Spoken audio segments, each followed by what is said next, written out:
All right, welcome.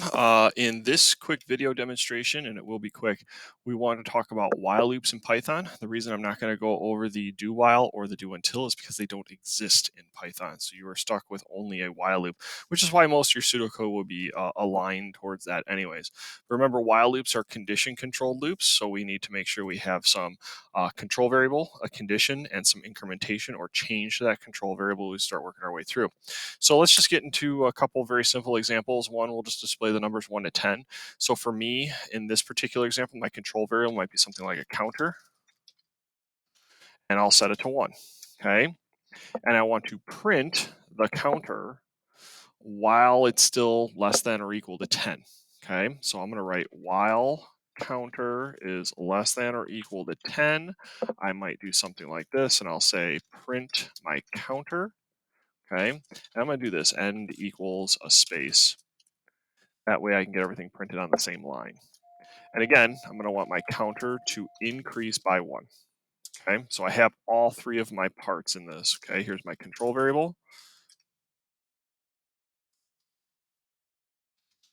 I have my condition. I have my change. Okay, as long as I've got those three parts, I've got a valid for or while loop. So let's give this one a run and see what happens. Save it, run it. And here I see the numbers 1 through 10. Now you got to be careful about how you organize some of this stuff. I mean, if you were to blatantly leave this out, okay, and try to run it, you're going to see that it's going to print a bunch of ones, okay, not what we're looking for, okay. If I bring it back in and just simply put it in the wrong spot, let's say I were to mix these two statements up, put one after the other, if I run it, it's going to work, but it's going to print 2 through 11, not 1 through 10. Why? Because it's increasing the counter, then printing as we start working our way through. I want to print starting at 1, so I'm going to have that. Generally, your change is going to come at the end of the loop. It doesn't always have to be that way, but generally, that's kind of how it works. You want that change to happen after you've already done something, because again, this is a priming read. It's getting you set and ready for that first iteration of the loop. So you won't change it until the end. Okay, so those are a couple things that you're going to want to make sure that you have in mind as you work your way through. Now, the counter, you're also going to have to make sure that you do it correctly. I mean, we could decrease this by 1, and we end up in a similar situation as we had before with that infinite loop. Notice it goes infinitely many times in reverse order. Again, not exactly what we're looking for. So you need to make sure that your change always changes this counter or this control variable in some way that this can become false to some regard. If I wanted this to change to go 1 to 20, obviously I can make a couple little changes there. But that's not um, where the while loop shines. The while loop really does shine when we have condition controlled. So like our pin number example.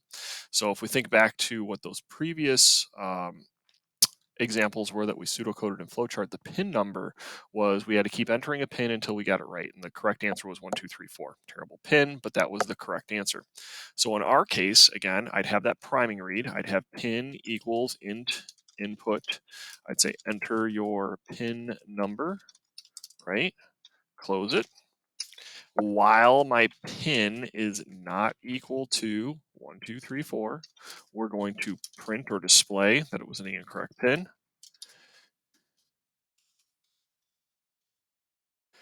And then we might say, let's input another pin.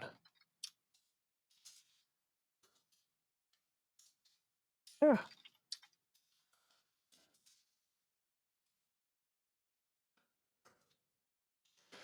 Right.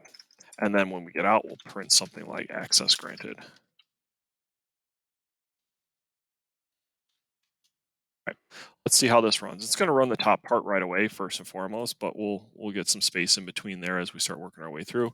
So maybe we'll put in a couple /n's just to give ourselves a little bit of space. So let's run this. Okay, so it says enter your pin number. I can enter 5, 4, 3, 2, 1, and it's going to say incorrect pin. 8888, incorrect pin.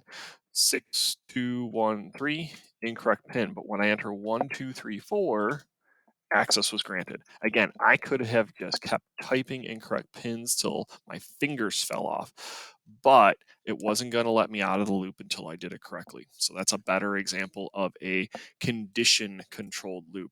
But again, I still have the same three parts. I have my control variable. It's right here. It's coming in via input. I have my condition, okay, right here. And I have a change to the control variable somewhere in the loop. Okay, again, somewhere probably near the bottom of the loop. But that is the basics of the while loop. In the next video, we'll get into the for loop and how we can set that up as a sequence controlled loop or a counter controlled loop using various sequences. So tune into the next one. If you have any questions on this, please let me know and I'd be happy to help.